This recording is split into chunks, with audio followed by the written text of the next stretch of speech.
What's up, everybody, and welcome to a brand new episode of Bricks and Toys. In today's episode, I have a very special episode that has to do with the future of Lego. We also have a really important set review today, and that is the Hogsmeade Village. This is a very pivotal place in the Harry Potter universe.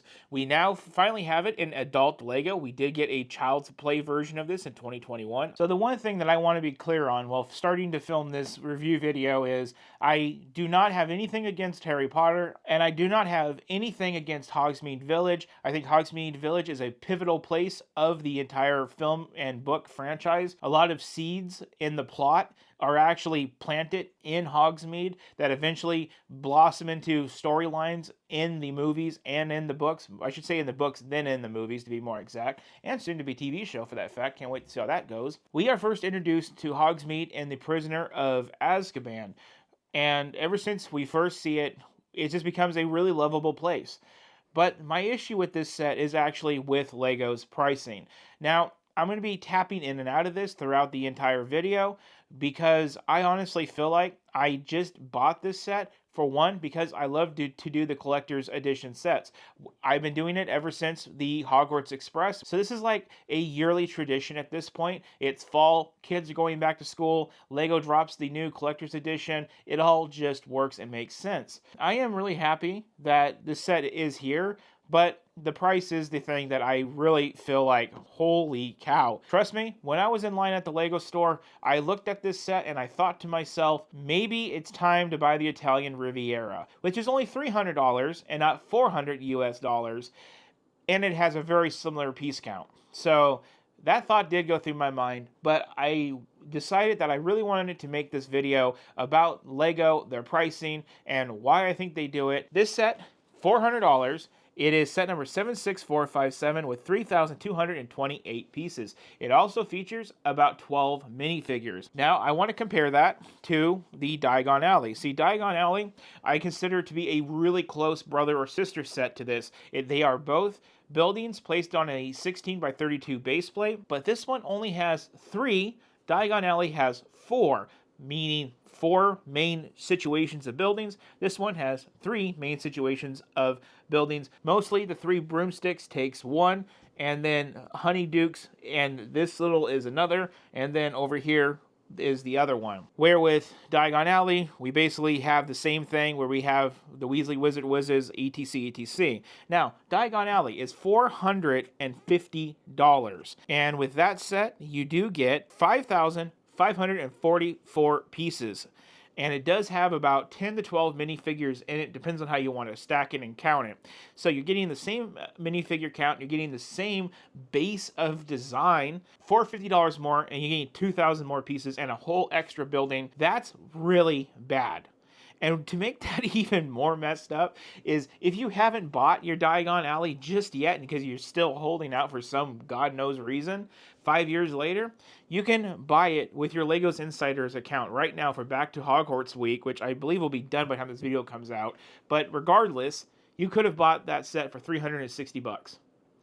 Wow, Lego. Wow, that is a hell of a piece of kit for $360. All those minifigures, all those pieces, 4 big base plates of buildings.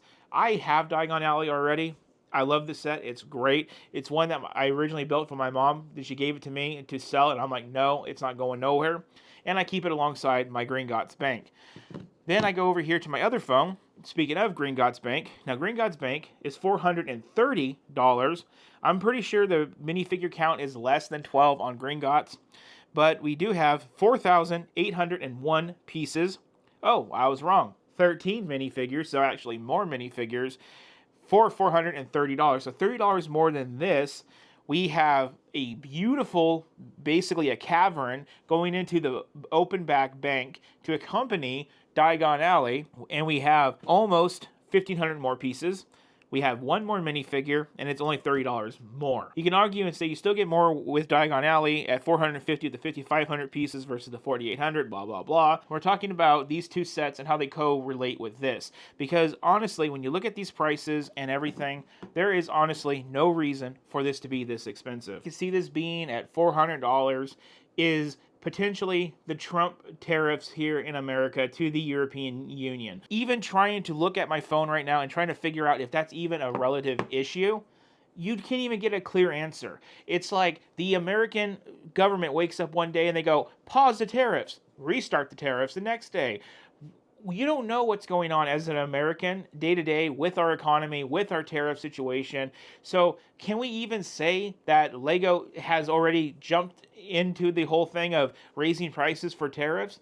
And if they did, wouldn't our core sets be getting more expensive, like the minifigures we just did 2 videos ago or on the last video? Now, let's continue a little bit more into this set. It is your traditional 18 and older style packaging, black box, set imposed on it, greebled bottom. The greebled bottom isn't a dark blue. The set is kind of a dark turquoise highlighted through the background. We have Hogsmeade Village Collector's Edition up there at the top, Harry Potter logo down here, and of course the Lego logo down there. The set on the box looks amazing. I really like all of the enhanced detail from the 2021 version of this set. It is enhanced for the money, and it is on base plate, so that is a really good thing. But I am really enjoying all of the snow drip detail on the roofs. The crooked chimneys look great. Of course, we're going to have our minifigures of Harry Potter. As we can even see, we even have Cornelius Fudge riding a chariot through the snow with a horse. So, you know, there is some really cool aspects of this build. The other thing about this set is I am hoping for very few stickers, especially for that high of a price. That would kind of back down my whole rant. That's why I want to slow down with that part of the video and get into the actual review, so we can actually get a sense of why Lego thinks this set is worth so much money. Let's continue to go around and take a look at the box. On this side of the box, well, we don't have anything other than the set in the different languages, and then we do have our country of origin, our do not eat it on that side. Going over to this side of the set, we have basically the 3 broomsticks highlighted right there. Again, the logos. Looking at the top of the box, we have all of our minifigures highlighted right here, from Harry Potter to Ron Weasley to Hermione Granger, Aberforth, Dumbledore, so basically Dumbledore's brother, Katie Bell, the one that gets cursed, unfortunately, Draco Malfoy, McGonagall, Fudge, Slughorn, Rosmerta, Mrs. Flume, and a shop staff. All really cool minifigures, and a lot of these minifigures, basically from here on down, we don't usually get those in Lego form. I think I have an Aberforth already, not exactly sure. Now, looking at the bottom of the box, we can see that there really ain't nothing on the bottom of this box except for the recycling information, Lego.com, Lego app information, Legal Eagles, and barcode. And we are missing some print on the bottom of the box because I washed my desk and now the print stuck to my desk. That's great. Now let's get to the back of the box. And here we can see the back of the set. We can see all of the detail, multiple floors, shallow buildings, all of that stuff that we would come to expect.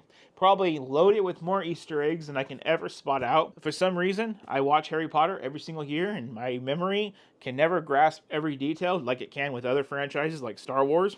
We can see down here, we do have our dimensions. It is going to be 30 inches in width, which would be the 3 base plates. And we can expect it to be about 13 inches in height, with probably the 3 broomsticks being the tallest building. Then we do have some pictures on down here at the bottom. We can see on our first picture, we got Fudge with the horse. We got Flume in what looks to be that shop. Then we have Ron and Harry basically in the 3 broomsticks. And then we have the actual characters in Hogsmeade from the movie. So everything from the box looks really good. It looks really enticing. Now let's cut open this box and let's see what we have in terms of the build. So we're gonna have 2 pieces of tape. So let's go ahead and let's get it cut open. 1, 2, and 3 pieces of tape. So I lied. Let's give you guys the first look inside of the box. And it's a box in a box, guys. But we can push that box in. We can see a nice representation of our dead space. Let's go ahead. Let's give birth to our first box. And then our pour of our main box. And there we are. Let's go ahead and, well, I can start to see that we have the latter bag count. So our earlier bag count is going to be in here. Let's go ahead. Let's get these kind of counted out, and then we'll get that one dumped out for you guys. Okay, so before we go into the next box, we do have 30 bags total so far in this entire set. We have bags 14 to 30, so the last 16 bags in the bottom of the box, which means we probably have the first 13 in Z-Box. Let's continue with our secondary box, and that is your look into Z-Box. Now let's do our pour. There we are. Make sure we got everything, and then we can put that box in with that box, get that out of here. We have our book, And then we have our remaining bags. I'm gonna go ahead and get these counted out and set aside. Okay, so we are now all sorted. We are ready to build. We have them all in basically 6 stacks of 5. 5 times 6 equals 30, last time I checked. Does look like our first character that we are gonna build in this cute little bag of number 1 is going to be Mr. Fudge. Even though I don't really see any more than his head. I see his hat now, okay. But yeah, that's our first bag, when most bags are this size. Don't know why we start so small, but I guess Lego has their reason. Besides the bags, we do have loosely fit into the box a horsey. So we do have our chariot horse. I do know that to manufacture parts like this, there is some assembly with like the back legs, and it is a little bit of a production cost, but for $100 more than what the set should be, yeah. Then we do have our 16 by 32 base plates, 1, 2, and 3. Then we have our books. Let's go ahead. Let's open up our folder here. Well, I hate to tell you this, guys. They don't change their ways on the collector's edition. And where am I getting at? Well, stickers, guys. So we don't have printed parts for all that money. No, we do not. Make sure we got everything out. There we go. We have 1, 2, and I got to get room for a third, 3 medium largest sticker sheets. That is some shit. Like, seriously. $400, 3,200 some odd pieces. Sticker sheet right there where we got to put it over the windows for the Honeydukes. We have the metallic-y one right there. And then we have this one for Zonkos. That is wildly disappointing. We have 1 book, 2 book, and 3 book. So we do basically have 1 book per section of the build. I can imagine we can probably build this with up to 3 people if we actually wanted to, because there is 3 different buildings. And this first book is going to build the Owlpost, the Deversh and Bangs, and then the Honeyduke going into the book. We can expect some information about Hogsmeade. Yes, we can. And there's even a shout out to the 2021 version right there, which is awesome. And there is a shout out to the 2023 Advent Calendar, which I did do that year. And that could be where I got my Aberforth from originally. So yeah, maybe that is right. And then we do have a breakdown of all of the businesses in case we forgot some, which I'll admit I did forget some. I obviously know the Honeydukes and the 3 broomsticks, and the other ones kind of all become a blur. But you know, we'll study up for this video while we build it with that information. And then we have some more information about the movies and all of that.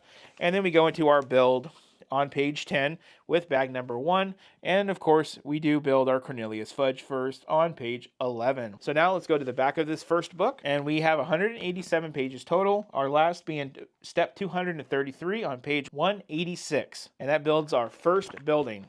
Then we go to our next book right here. Now, I think the information is over with. Yes, it is. We start in bag number 11 now on page number 2. And this is going to build our 3 broomsticks. And this book is going to have 203 pages, but our last step is going to be on 246 with page 202. And for our final part, we're going to build the Hogshead and the Zonkos with the business in the middle. And just like with the last book, on page number 2, we hop right on in with 21 bags. Now, we are going to have 200 actual pages showing the set all together. And on page 199, it's going to show us how we lock those pieces in. 198 shows us putting the last step together, and that step should be shown here as step 201 on page 197. Going back into the pricing of this set, because like I said, I'm working in the pricing details as I go along with the review. So now we have disassembled the box, we have seen what we get, so I'm going to unleash to you guys my next theory as to why Star Wars and Harry Potter sets are getting so ridiculously overpriced. And are you guys ready for it? Drum roll. They're on to us. That's why. They're on to us. They know that they created a system in which we can exploit. And what the hell am I talking about? I'm talking about the Insiders program. I really think the Insiders program is the downfall. I really think that that is why this is happening. Too many people have gone out and said that they think that they can exploit the QR code on the books. Don't know if it's true. And since I don't know if that's true, I'm not going to spend much time on it. But if you can, well, part of the problem right there. 20 points at a time, you can make up a lot of points, I guess, in a short amount of time. I don't know. I'm not that person. I won't ever be that person enough to find out.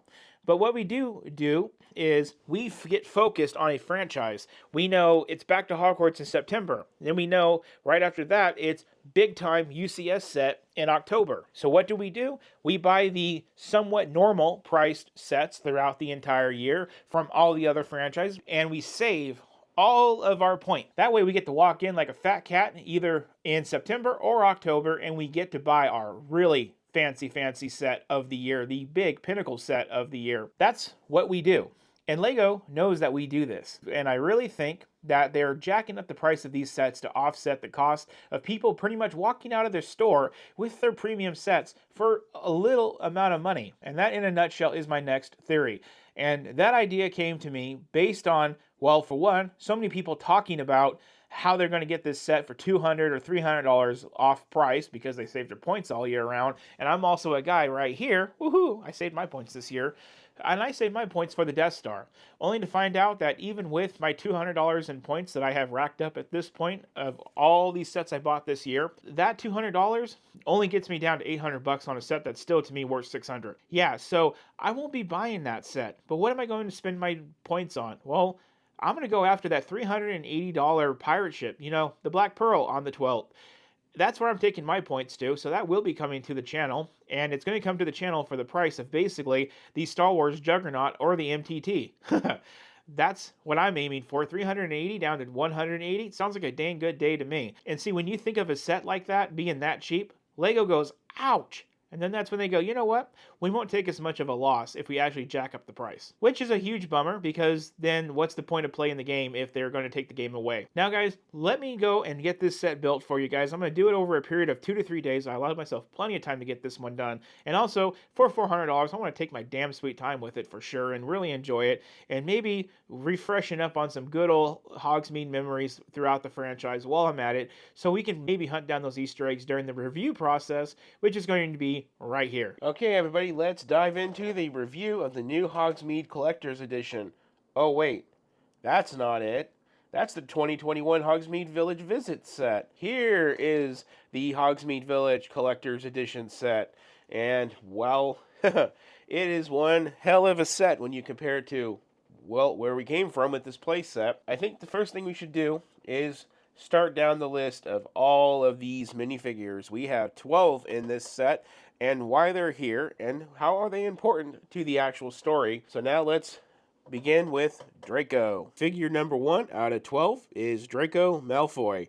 And honestly, he's a very basic minifigure. No leg print, no arm print, front torso print, back torso print. He is also sporting 2 different face styles, and I think he's included in this set due to the fact of that one part of where Harry's hiding under the invisibility cloak and knocks him with a snowball. Overall, very basic minifigure. Our next minifigure is going to be a cursed, levitating Katie Bell. This one's pretty self-explanatory, where she puts on the cursed necklace, and next thing you know, she's levitating and flat on the ground. Unfortunately, they did not put the necklace print on her body to show why she looks possessed or cursed, so that is a bummer. No leg print or anything special, just torso print on the front and torso print on the back, as well as a secondary face of her, well, being not cursed. Her importance to the set is, as I said, she was cursed outside of Hogsmeade in one of the movies. And can anybody comment and tell me if this is Pocahontas' hairpiece? It looks really familiar. Now here's our next minifigure, number 3, and this is going to be Mrs. Flumes, the owner, I believe, of the Honeyduke's Sweet Shop. Now, she is the first minifigure to actually have leg printing. She also has torso printing on the front and the back, no sidearm printing or anything special. She is holding a special sweet treat in her hand, and minus the front face, she also has a secondary, more angry face, probably to yell at the kids, vandalizing her sweet shop. Importance to the kit, well, she's the owner of the Honeyduke Sweet Shop. Not really a minifigure, but a definite character is this white horse with the printed head, and it is attached to a chariot. On the middle of the chariot is the middle section of the horse. If you wanted to detach the chariot and display it alone, you definitely can. The chariot is, well, decently built, very basic, with some gold ornate, but mostly black, with a little bit of a dark red seat. And inside of the chariot, we have Cornelius Fudge. Taking a look at Cornelius Fudge, he's 1 out of 2 characters, and I'll explain their importance to all of this once I'm done with the secondary character.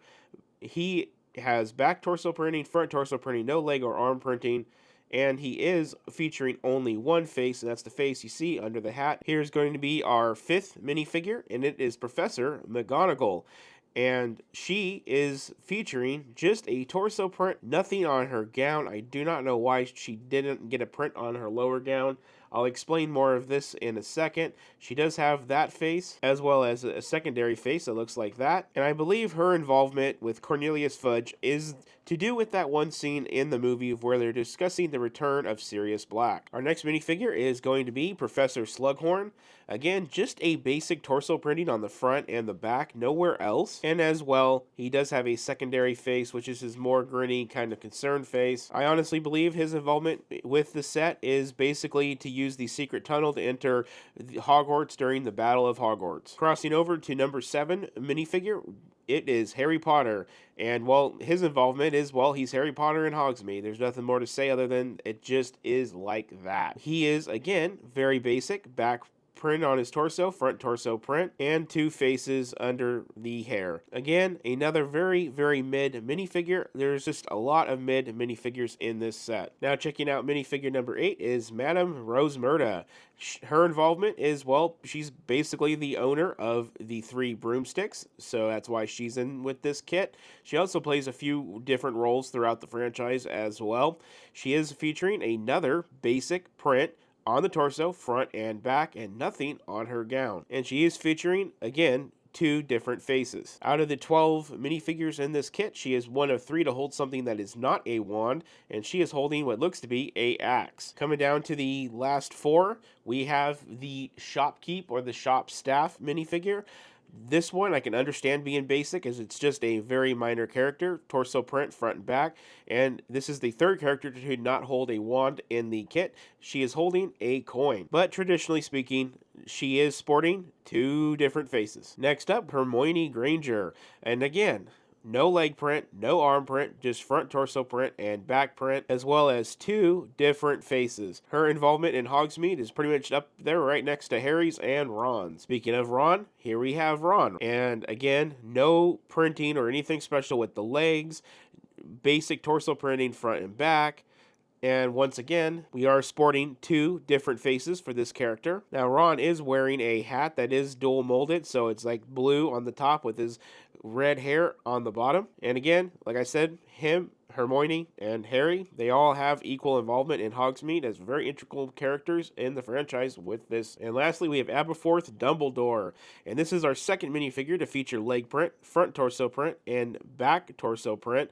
Other than that, no other significant detail. And he is featuring a secondary face behind his front face that's covered up primarily with his beard element. His involvement is pretty much he is the owner of the Hogshead Inn, which plays an integral part in having the secret passageway between Hogsmeade and Hogwarts. And there is all of our minifigures, all back into place and all described along with the horse and the carriage. Now, before we get into the detail of the actual set, let's just take a brief look at the minifigures of this set. The characters that we have with the other set, they're of similar quality to this, which is a play set. For instance, McGonagall right here. Front printing on her dress. It just looks a lot nicer. Not to mention the printing on her is a lot better than it is for, say, on the other one. Okay, so now let's take our box. Let's just knock our box out of the way here.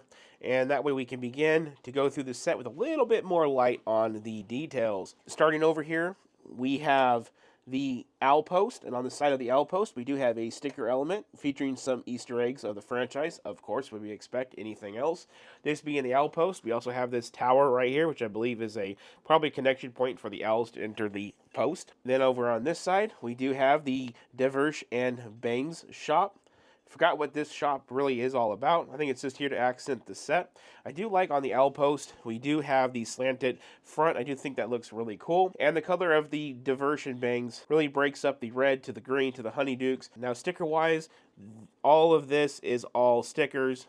What would you expect, honestly? As well as the sign on Diversion Bangs is also a sticker. We do have this water feature works right here in front with this little white thing over here next to Draco. Not quite sure what that's all about. And then we do move into our Honeydukes, where again, all the stuff on the front is all stickers. We do have these interesting little drains that I'm not sure what they're supposed to be connected to. They look kind of awkward. Also, we have a sign up here, which is a sideways 2x2 tile with honeydukes on it, which is another sticker. The snow detail, though, looks really good on the roof. I do like the use of these quarter round plates that are slightly rounded. They look really nice. Of course, we got all those angled pieces to make those large windows. And then coming up here to the top, we do have the crooked chimney with a straight chimney, and that is our first base plate. And we'll break it apart here in a second to look at the back of it. Moving on over, we have the 3 broomsticks. This is just one single building on the entire base plate. We have 2 crooked chimneys with this. We have 2 panels of snow up here with excellent detail, like the greebling on it. And then we have this really interesting building technique on the roof. Basically, if you take this off, you can remove the whole roof section. All of these windows do move forward. It's just a building technique, not a function thing, but it is really interesting how when you build these roof panels, you build them like that. And then when you put it up, you close them up. Strange. Then we have 2 more roof panels right there with snow greebling. Looks really awesome.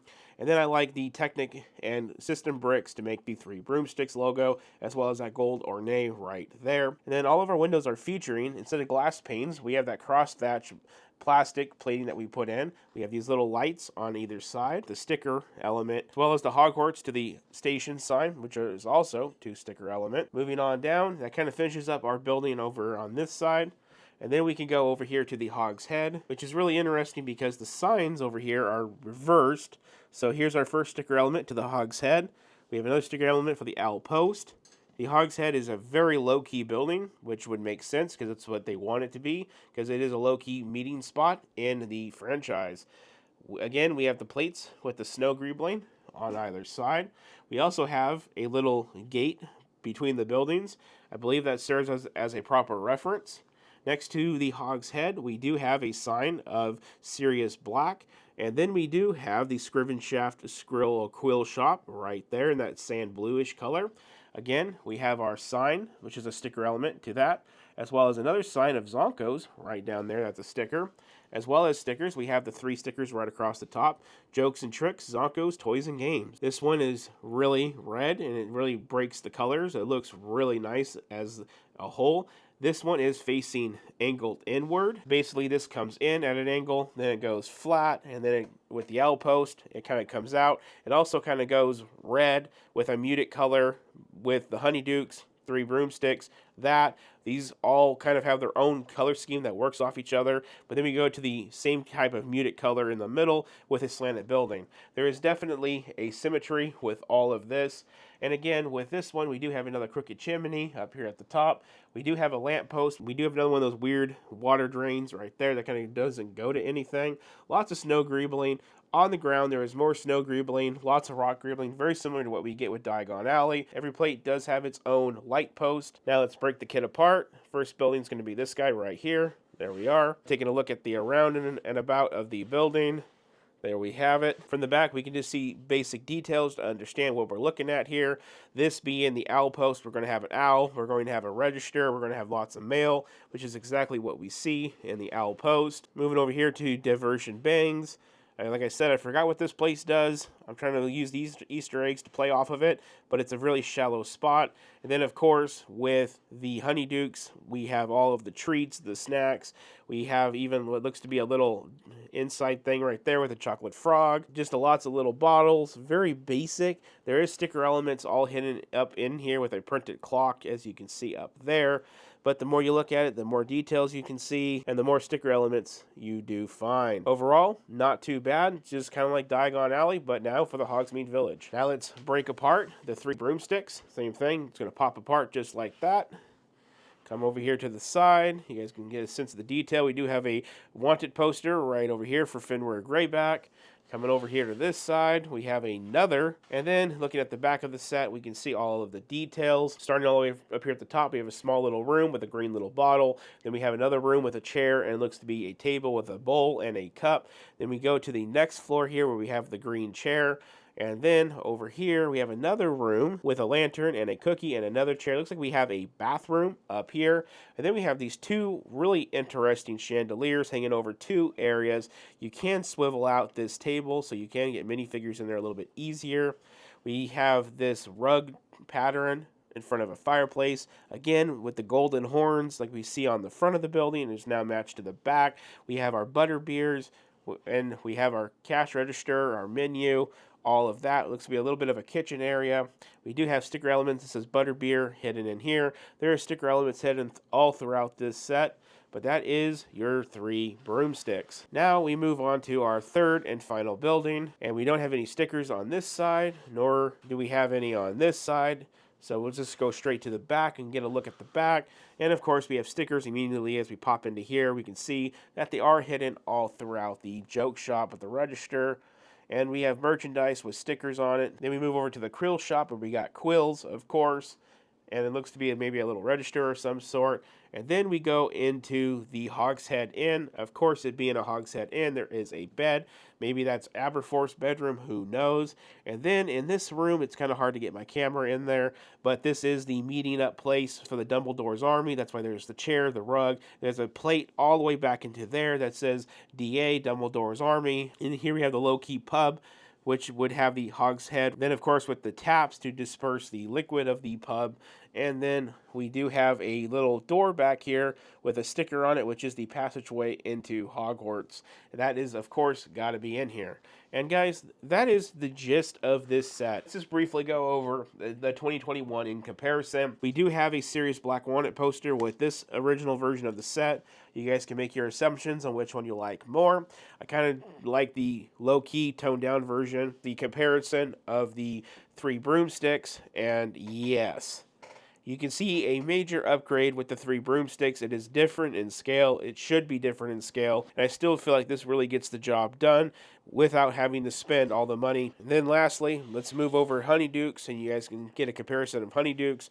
Of course, this version's more detailed. It looks a lot better. I do like this cone piece right here with the shingling kind of built into it. Overall, that is the review of the Hogsmeade with a brief comparison of the old 2021 Hogsmeade. And with that, let's wrap this video up. Okay, guys, it has been 3 days. I managed to get sick from my kid once again. I'm getting really sick and tired, for lack of a better term, of my children consistently going out there, getting sick just to get me sick and make my life a living hell. I have recently found from my doctor that my kid did manage to give me COVID-19 back in April, which did actually have lasting side effects that were complications that showed up on blood work. Awesome job, my children. I appreciate the possible liver failure that showed up on my blood work because you guys had to play at the playground. Anyway, guys, let's keep it about the set. It's been 3 days. I'm going to try to keep this as original as what we were originally talking about 3 days ago. And that is about the set, about the money, and the future of LEGO with these collector's sets. Because I do feel like LEGO is getting out of line. They are taking and taking and taking, and yet they are jacking up the price. It is getting to the point of going to a hamburger shop and paying $10 for a hamburger that used to cost $2, maybe $2.50, and yet they haven't made any improvements to the burger. Hell, they took out the cheese on top of the price increase. That's kind of the metaphor that I'm getting at with this set.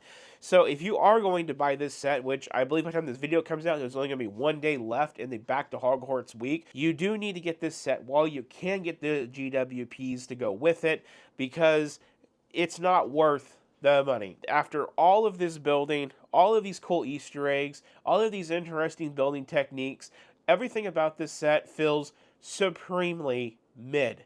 I do like the set. I was sharing pictures of this set with my mom all the way back in Arizona, which is the person that originally got me back into Harry Potter, let alone got me into Lego Harry Potter in the first place. So I was excited enough to show somebody what I was building. Usually I don't share what I do with anybody but you guys. So there was that aspect. But when you look at the minifigures and the prints and everything, it's just, wow.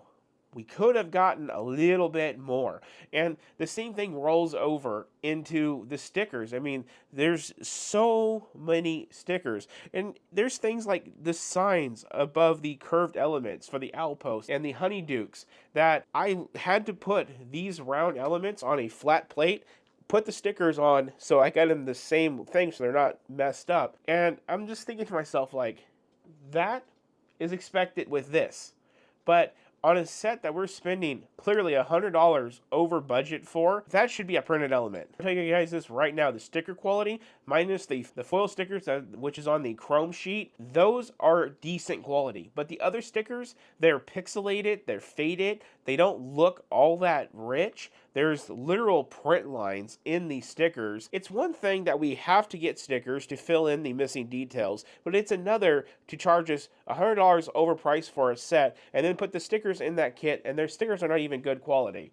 So that's another downside to this set, is you do notice there's certain stickers that should have a lot of depth and a lot of color, and they just don't. Now, I want to hop over to Star Wars for a second, and I want to tell you guys, I've been watching all of the videos coming out about the new Death Star, but the basis of this set is going to go into the Death Star and why I'm not doing the Death Star. When you start researching into the Death Star, you see the same thing. No dual molded legs, no special prints on any of the minifigures. Everything is super generic. Nothing stands out as, wow, we get some new exclusive minifigures, whoop-de-doo. And it is the same thing with this, with the minifigures. Now, with the Death Star, they do give you 50, which is like 5 times 10 with my fingers here, stickers in that kit. So you have 50 stickers on a $1,000 set that's not worth $1,000 to begin with. And then on top of that, with that set being primarily a display set to where you're going to have it at eye level where people can look at it, those stickers are going to have quality issues. Facts. I see it right here on this kit. My stickers had quality issues. When you look at the stickers, they look bad. And it's going to look bad on that kit.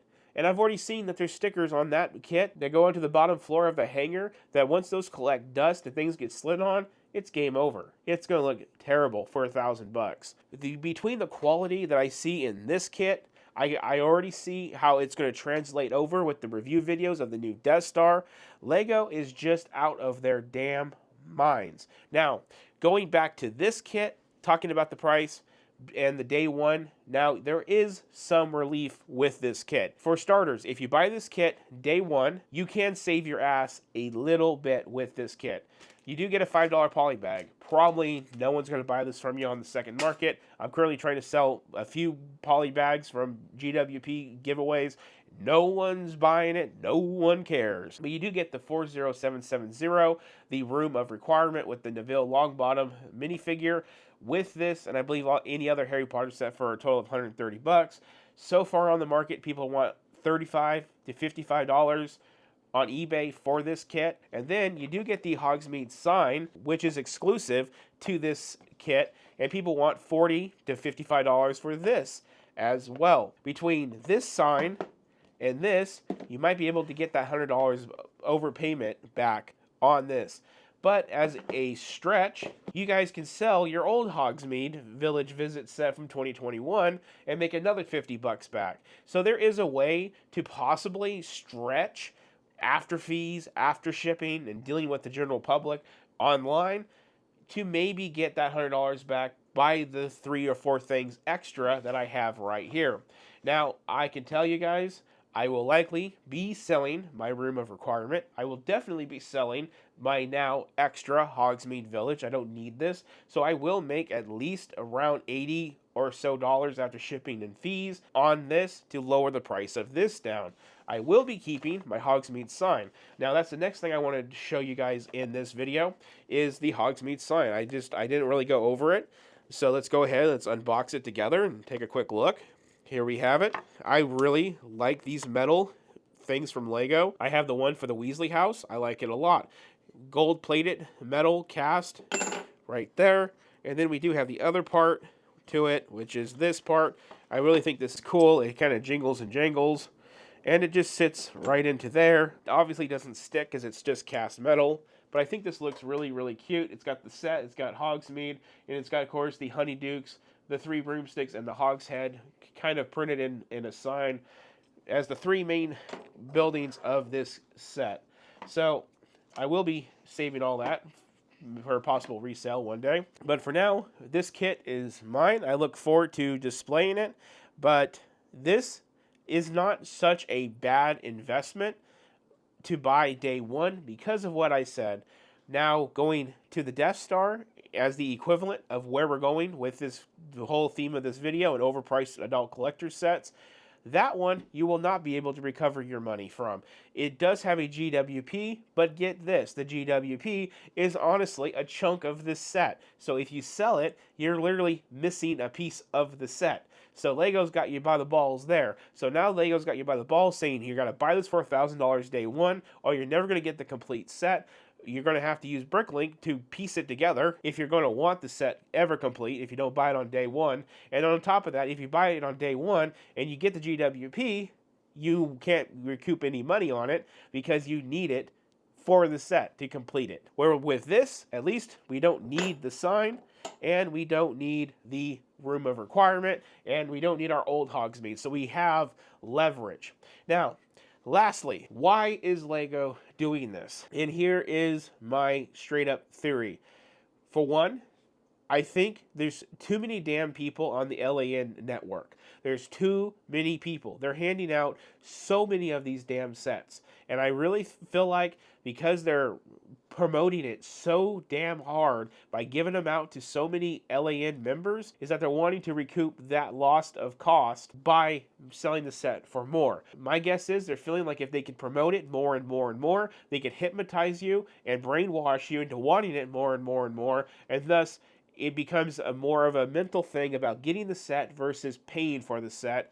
And there's so many financing options these days that you can get everything. You guys want to know how I do this channel? Is because there's so many financing options to manipulate to get expensive ass Lego sets.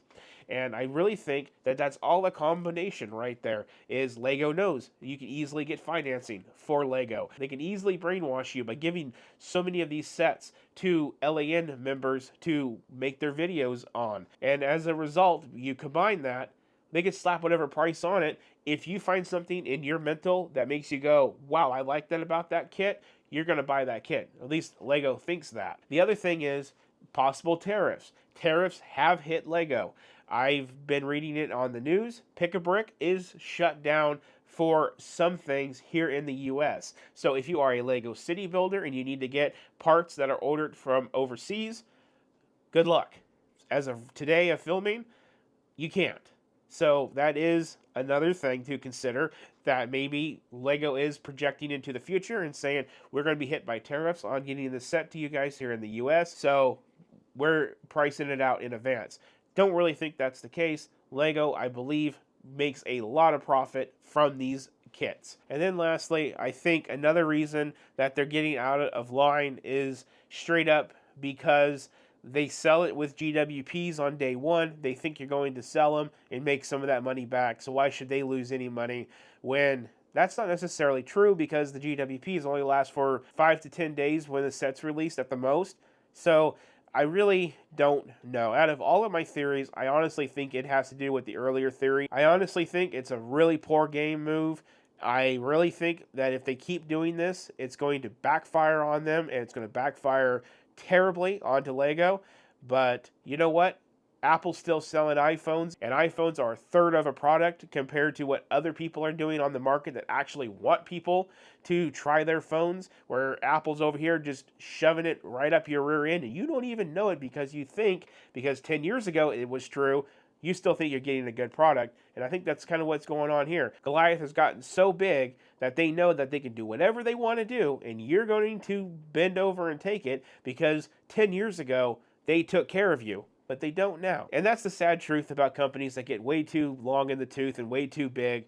And it is what it is, guys. With that, guys, that conceals this video. I really hope I covered everything. I really hope I made sense. If you guys enjoy videos like this, consider hitting the subscribe button to follow along with everything that we do here. As usual, share the video with a friend. Hit the thumbs up, the like button. That would be incredible. Most importantly, drop your comments down below. I put a lot of time into this video. I tried to think with my head out of my rear end on this one, so I would love to open up the floor and try to discuss everything I can with you guys. And like I said, this video was primarily about the Hogsmeade Village, mixed in with the rising cost of main franchises like this with Star Wars. alongside of this being the big fall set for Harry Potter, with Star Wars' big one coming out next month. And I would just really enjoy bouncing comments off with you guys about all of that. Up next on the channel, well, we're taking a little bit of a break. We're just going to knock out a Technic set from last month, get that cleared, get that out of the way, and then we're going to be right back into doing more sets from September. So be sure to subscribe and stay tuned. Thank you guys so much for watching. You all have a good one.